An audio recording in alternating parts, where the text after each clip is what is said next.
Hello, Ben here, hope you're well, and welcome to episode 20 of Benjy's Cafe podcast.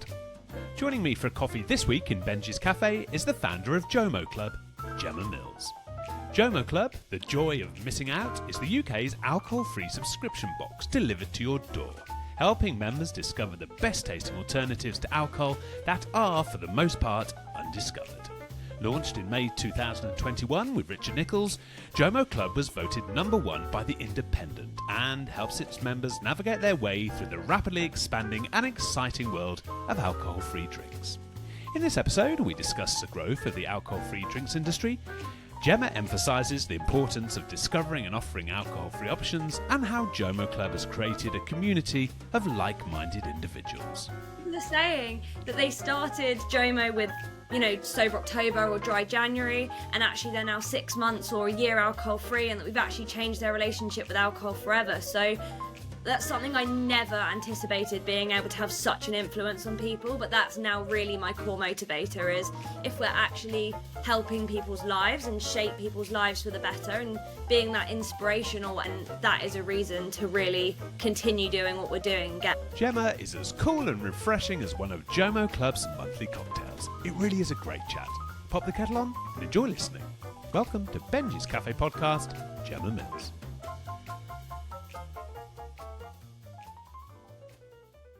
Good morning, Gemma. How are you? I'm good, thank you. What an introduction. I don't know what's left to be said. I feel like I'm cool. JOMO Club is thriving. That's basically what you've just introduced me as, so thank you. Hello. Hope I can live up to the introduction.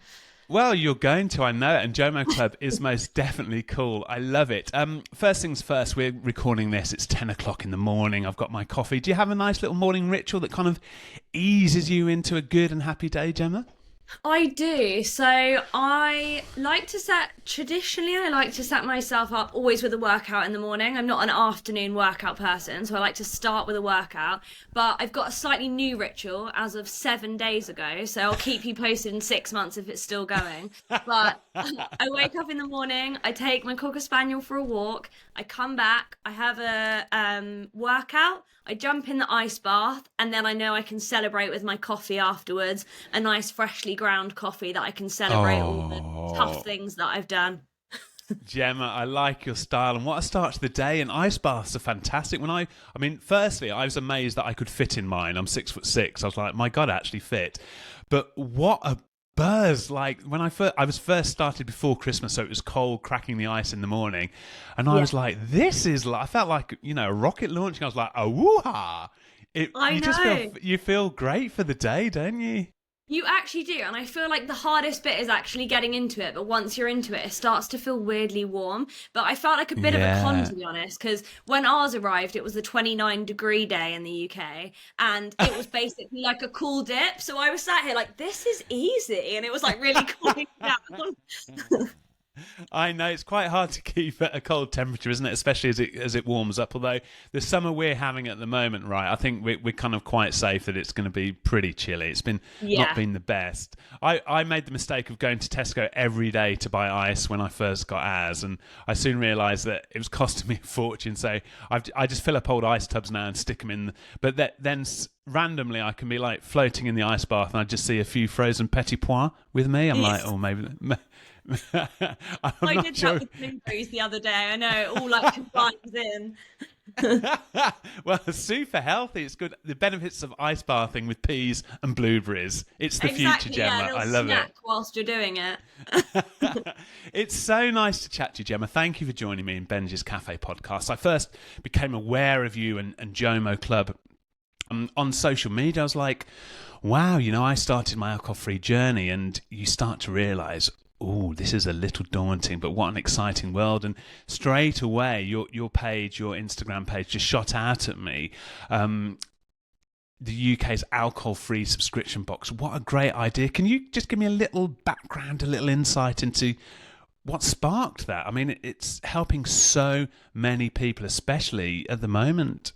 Yeah, I feel like we are 3 years in August, and I feel like the development, not only in the alcohol-free drinks and industry, but also in consumer mindsets, is just absolutely amazing. I know the UK doesn't have the healthiest relationship with alcohol, and the distance we have come in the UK in that space of a year, 6 months is actually incredible, and it's starting to be normalized, which I thought was going to take a lot longer. But to give you a bit of a background around how everything started, so we were in the lockdown era, and I had a corporate job, and so did my partner. We were used to commuting into London every day, and I left straight from school at 17 and went straight into the workplace to third year at uni, and then just loved working. So I was working from that time, so commuting for about 8 years ish, and then obviously everything came to a standstill, as it did for everyone.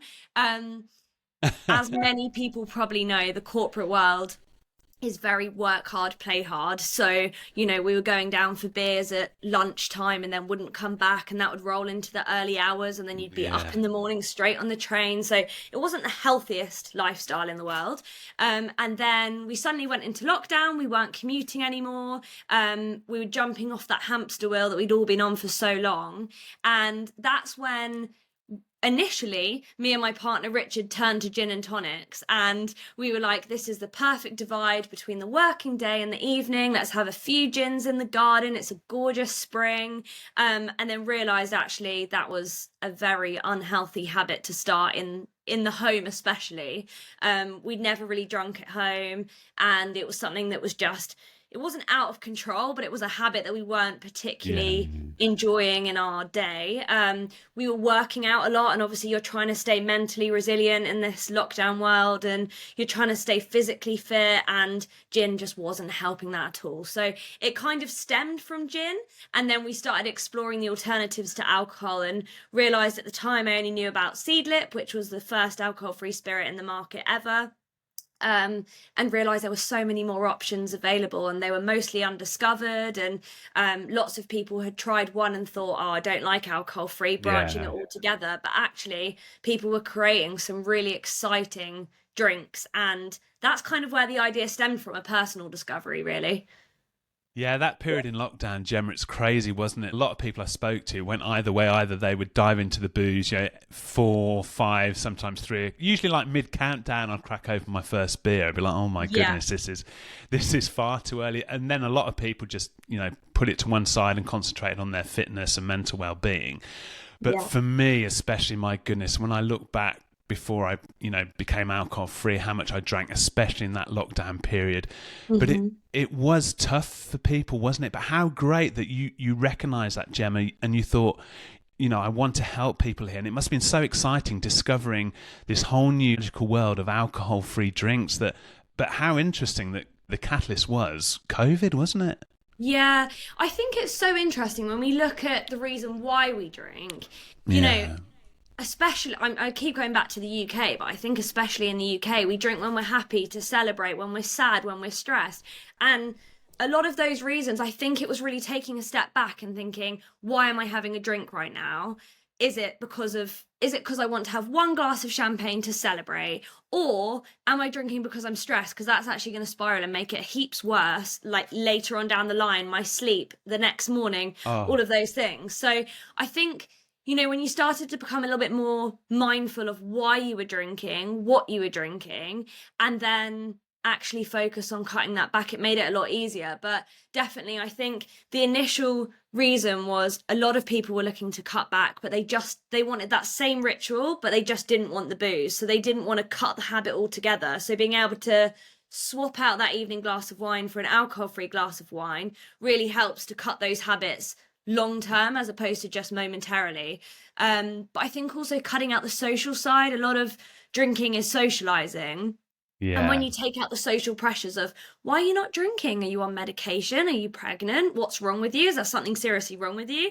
Then actually you can start just focusing on yourself as opposed to feeling those pressures. And I think as we came out of lockdown, it then became easier to be like, actually, I can say no. And I think a lot of people were feeling the same. You said something and people were sort of echoing it back, which especially I'm finding now. Yeah, that's so interesting as well. You increasingly amongst our age group, and that people, it's like people are talking about it. They're more more focused on their mental well-being, but also just being healthy.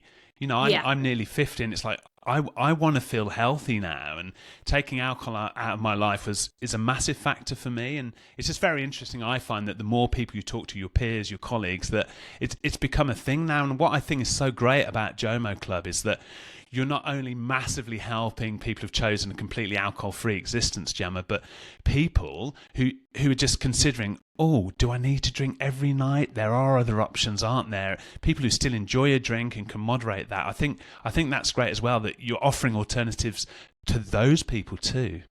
Definitely. I think our main motivator when we started was to get these really great drinks out to people. And that was kind of the inspiration, really, to help the small brands, to help other people find an alternative. But that was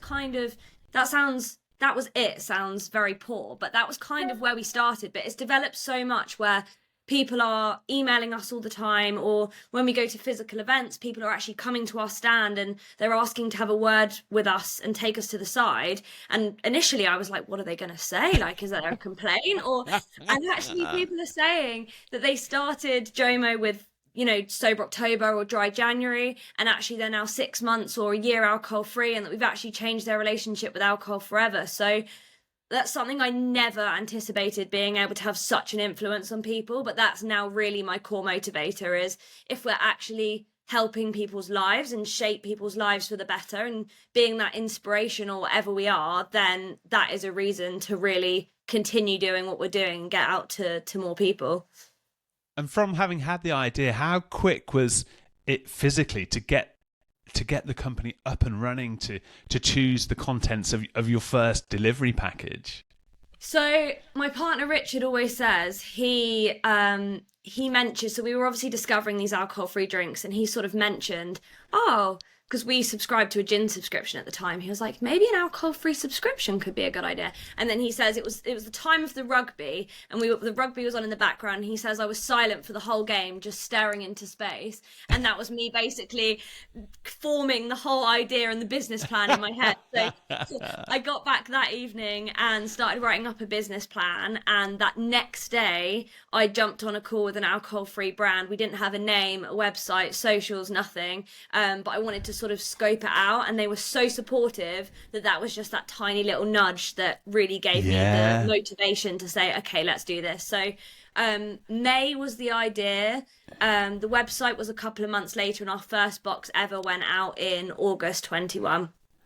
And was it amazing when that first box was delivered and you started to get feedback? It's just crazy, isn't it? You had that idea, you've acted on it, and then to see it come to fruition, and you know, to realise that little idea, that little spark you've had, that you had the drive and the confidence to pursue, which a lot of people don't always do that, do they?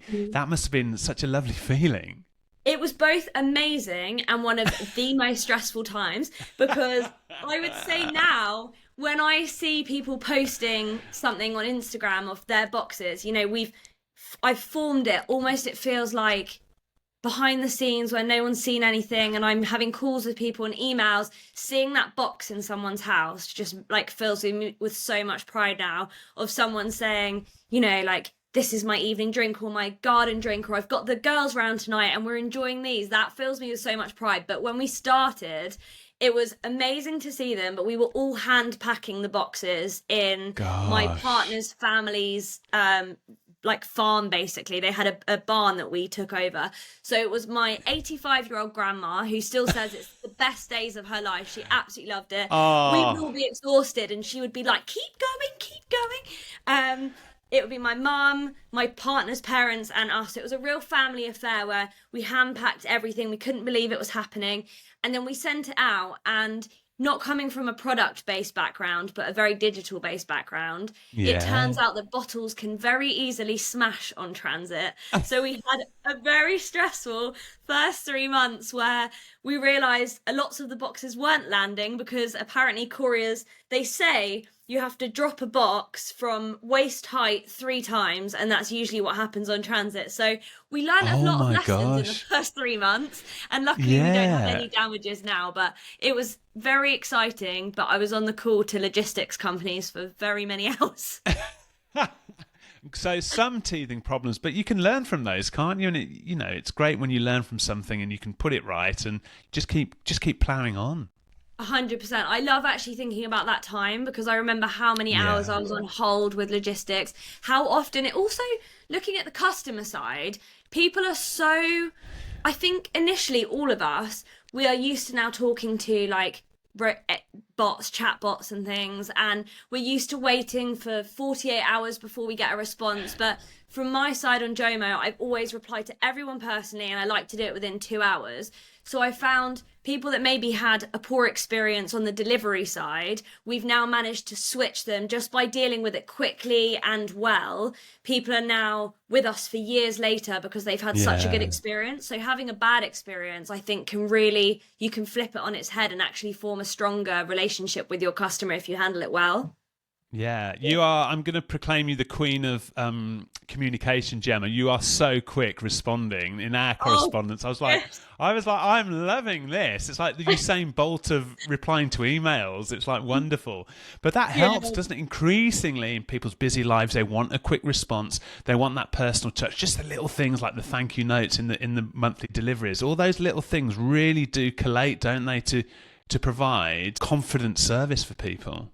Definitely. I think it brings together a community as well. Like I'm finding on one of our socials at the moment, a lot of people are saying they're chatting to each other instead of us. So they're saying, I've been really wanting an alcohol-free drink in the summer. What does everyone think? And then people will be commenting saying, I've been a member for 3 months and I would definitely recommend it. Like it's changed things for me. And then that person will say, okay, I've subscribed. And they said, thanks for the advice. Like being able to talk to each other, I think it can be a bit of a lonely world when you decide to go alcohol free. And, the friends that you have that maybe were drinking friends, it then becomes a bit Yeah. more complex. So for people actually, JOMO members to actually talk to each other is a really nice sense of community. And I think bringing all those things together really gets them involved in the brand, which then helps people meet Yeah. other people.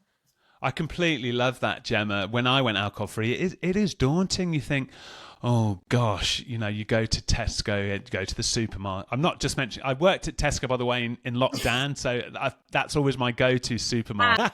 I think I was the world's tallest checkout lady, if that makes sense. There was like all the lovely ladies, then me on checkout 18, 6'6", like Big Bird going, hello. But I loved it. It was lovely to meet new people and, had my little regulars. Anyway, that's by the by. But, what I love that you offer are different alternatives to a lot of the supermarkets. That there is choice there, but it's not fantastic. And the way you're finding these beautiful, lovely little artisan companies and providers of alcohol-free drinks, I think that's fantastic. Yeah, I think there's over 500 alcohol-free spirits now on the market, which is Wow. crazy because I think, the supermarkets are definitely growing, which is great. That's just showing consumer demand is growing, which is brilliant, as are bars and restaurant offerings as well. But there was about probably 2 years ago in supermarkets, and now there's probably about 12, 13 options. I think the small artisan brands, they are doing such an amazing job. There's so many of them, they're doing brilliantly, but also the small brands are holding the bigger brands accountable. So people like, originally that we had the Beck's Blue, they've now worked Yeah. on that. They just had an option out there, whereas now they're having to work on their blend because there's so many different options on the market. They're having to do better. So Guinness Zero, they've done amazing. Corona Zero, they've Yeah. done amazing. And even the Gordon's Tanquerays, they are having to do better because otherwise they just won't exist. And I think that's helpful as an entry point for people into alcohol free because you're more likely to pick up a big brand that you know the name Yeah. of, and if that's actually a good blend, then that's brilliant because some people were trying it and thinking this isn't worth the hassle or the money.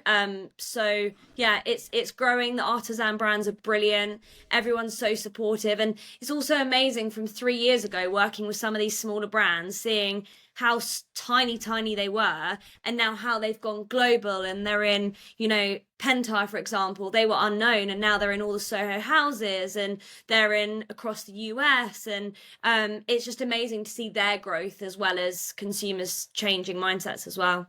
It's just fantastic that you're offering alternatives, but it's just that lovely feeling, I think, of getting something delivered to your door. That's really appealing too. Yeah, it's like your birthday every month. I think as well, it's you're discovering things that are harder to find that you won't find in the supermarket, so that's exciting. And then alcohol free, sometimes it's a little bit harder to work out what you're pairing things with because they're not Yeah. necessarily not everything's a gin replacement. Sometimes these brands are creating a whole different category because it's easier not to say, okay, that's what my gin alternative was. Otherwise, you're just directly comparing. So I think being able to pair it with the right mixes, garnishes, snacks, recipes, it's actually helpful for people to really learn about how to drink alcohol free at home in the best way, as opposed to just doing the same thing again and again. It helps you stay inspired on your alcohol free journey, I suppose. And when you look at your socials, the reels, you see the cocktails there, and oh my god, it gets the taste buds going. You can almost taste the different flavors, paired with the snacks, the mixers. It's the whole package is great, and also you offer a monthly magazine, don't you? Yes, yeah. So we always do a real life journey about sobriety, and we have a lot of recipes, and then we also have behind the brands. I think the thing that people absolutely love about Jomo is the artisan brand side of things. So Yeah. they love to hear the founder's story and why people got into this alcohol free world. And Your passion is flow. It's so obvious, Gemma. You're so passionate. You're so informative. It's a real education chatting to you. I love it. But what I love as well is your effervescence, your positivity. You mentioned your head packer there back in the early days. Your grandmother, 85. My gran, bless her, little Bunty Harlow, lived to 101. She drove so much of my happiness, my wanting to learn, to giving things a go, because if you don't give things a go, you don't know. And also just be kind and do things with a smile if you can. And it's lovely that so many people now are becoming members of JOMO Club. I think that's fantastic. the more subscribers I Thank think you. we get, the more sort of motivation I get as well, because it's quite easy, I think, especially as a sort of solo entrepreneur, it's quite easy to, you know, I thrive off people's energy. So when I Yeah. used to work in the office, I used to just love being around people, which is why sometimes I take myself to coffee shops, because even just being around people, I feel like it recharges me. So sometimes when you're sat at home, I think it's easy to get into this bit of a spiral sometimes, but actually when the more subscribers we get and the more emails we get of positivity, our customers are amazing and they really are why we do what we do. And every time I get those emails in, I think we must do better next month. It's got to be even better than the month before. So they're really what sort of keeps us going and just wants to keep making us better. Yeah, because in any walk of life, some days must be tough, Gemma, and to have that feedback, that must spur you on to realise you are helping people, you're doing a great job, and that's important, isn't it? But some days, you do have to take a deep breath and think, right, I can get through this. Definitely. I think those being really disciplined with yourself has really helped me. Like that morning routine before, there's so much to do that I would be like, I've got to wake up, I've got to go straight on my emails, I just got to work all day, I won't take Yeah. a lunch break, and then I work to the evening. Whereas now, being really disciplined and saying, I'm doing that morning routine and I'm starting at this time, I'll take a lunch break, I'll go for my dog walks throughout the day, and I will not talk about JOMO from this time, is really important, I think, to not get any kind of burnout, because then you wake up the next day and you think, okay, what was that idea I wanted at 7 p.m? Whereas if you, even my mum, who is the biggest supporter of JOMO ever, she'll just text me late at night, how's the sales going today? Or how's this going today? Yeah. And I have to say to her, I love that you're supportive, but mentally I really need to not have that question from 7 p.m. And she looks at me like I'm crazy. She looks at me like I'm such a millennial. She's like, oh my goodness, like avoiding burnout. But I think it's so, my brain is so like active all the time that I need to be Yeah. disciplined to just kind of like take that breath and really put the hours into it when I need to, as opposed to all the time. Yeah, but you made JOMO Club such a success because of that drive, because of that passion, Gemma. And, but you do have to be very regimented. You do have to make sure you're getting things done, that you need to be there, you need to respond. And again, it's just adding to what a great service JOMO Club are doing, and I think that's so admirable. What I'd love to ask you, if people are listening to Benjy's Cafe podcast and who think, who aren't necessarily alcohol free, if you're alcohol free, wonderful. But if you're just thinking, I just want to change my little relationship here with alcohol, then JOMO Club is such a fantastic first port of call, isn't it?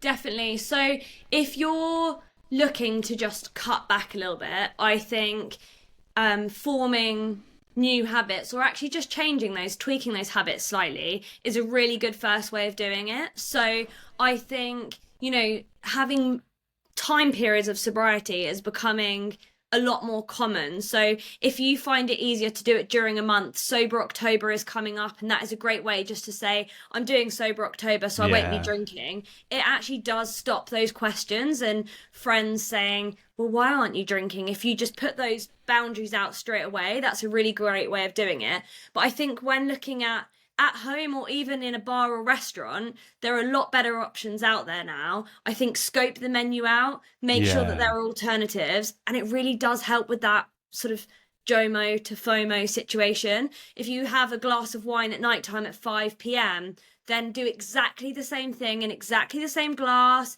If it is wine, then get a bottle of alcohol-free wine, and you're doing exactly the same ritual. You're just changing the ingredients. And I think that's a great place to start, because so much of it is just habitual. The same with anything. Like, if you haven't gone to the gym in a while, it's hard to start. But once you start, it's easier to carry on going. And it's exactly the same with this. I think just keep the ritual, change the ingredients is probably the easiest way of going about it. Exactly. It's lovely, at 5 o'clock, 6 o'clock, I'll pour a zero alcohol beer, and it's lovely, and it's that little treat, but the benefits are huge, and it's that lovely thing of like enjoying a taste of some great alcohol-free beers. Just like, it's beautiful to discover so many, and I'm still getting that little reward at the end of a busy day. But the beauty of it is you're waking up and you're feeling fresh, and you're feeling energized, ready to enjoy the world the day after, having had a nice drink at the end of a tough day. And JOMO Club can offer so many great choices. How do people hop on? How can they sign up? So you can follow us on our socials, which is at JOMO Club Official, and there's loads of inspo there and cocktails, recipes, things like that. Or you can just visit our site, which is jomoclub.co.uk. You'll get a special discount off the first box, and that will be 35% off your first box. So the first one's just £24, which is basically the price of an alcohol-free bottle of spirit, but you get that along with 6-7 extra drinks, garnishes, snacks, magazines. So try it out, see what you think, and there's lots to discover. So go to jomoclub.co.uk. Sounds fantastic. And you are so busy. How do you, and what I know how you get revved up for the day, the ice bath, the coffee, the dog walks. How do you wind down in the evenings? Do you have a go-to? Oh, so when I've sort of finished the day, again, similar way to how I started it, I love to go with my partner Richard and me and our dog, and I like to have a nice walk in the open air to debrief from the day. Again, I like to pour an alcohol-free cocktail. That's the perfect divide to say, okay, I'm relaxed, it's the evening.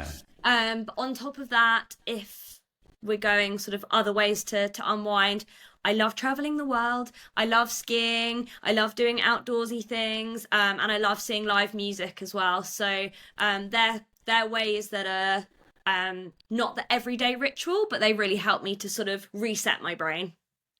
You mentioned the traveling there, Gemma. Do you find when you are traveling, is there as big awareness as there is now in the UK when you're overseas about the beauty of an alcohol-free life, or considering a relationship with alcohol?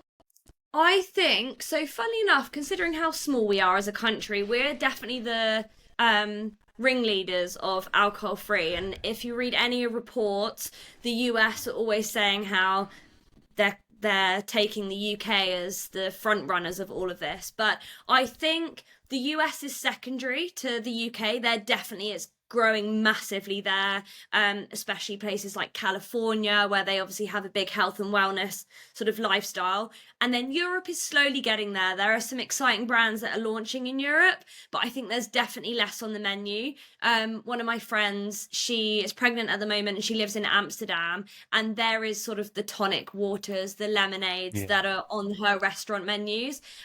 So I think the US next and Europe's to come. We get a lot of requests from Europe, probably because there's less so in Europe, saying, please tell me you ship to Europe. We really need your service. So I think it's definitely gonna get there. Amazing. How exciting that you'll be spreading the JOMO Club love overseas as well. That would be fantastic, and helping so many people outside of the UK too.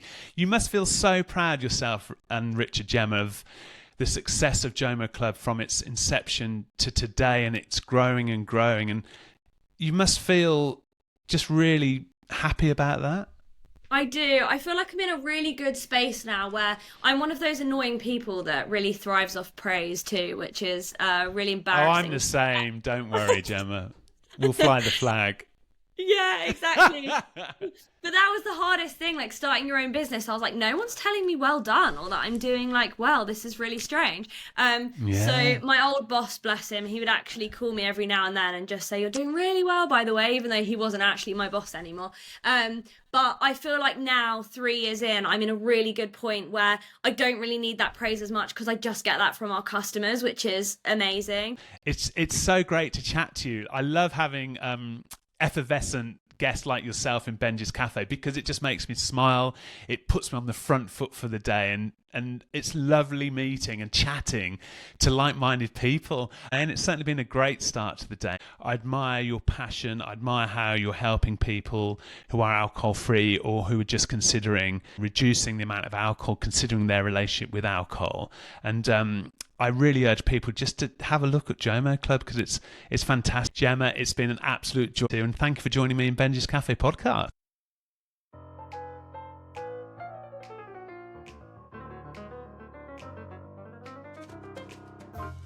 Thanks for listening to Benjy's Cafe podcast with the brilliant Gemma from JOMO Club. What a lovely chat. Make sure you hit follow so every episode gets sent straight to your phone, and if you can, please leave a review. No booking required, available wherever you get your podcasts. Don't forget, a new episode every Tuesday. If you enjoyed this episode and want to dive into the exciting world of alcohol-free drinks JOMO Club offers, Benjy's Cafe podcast has partnered with JOMO Club to give you 35% off your first box. Just visit www.jomoclub.co.uk and at checkout enter the code Benjy's Cafe 35. Easy to do, beautiful to drink. In episode 21, I'll be chatting to the broadcaster, Pete Price. I'll get the kettle on.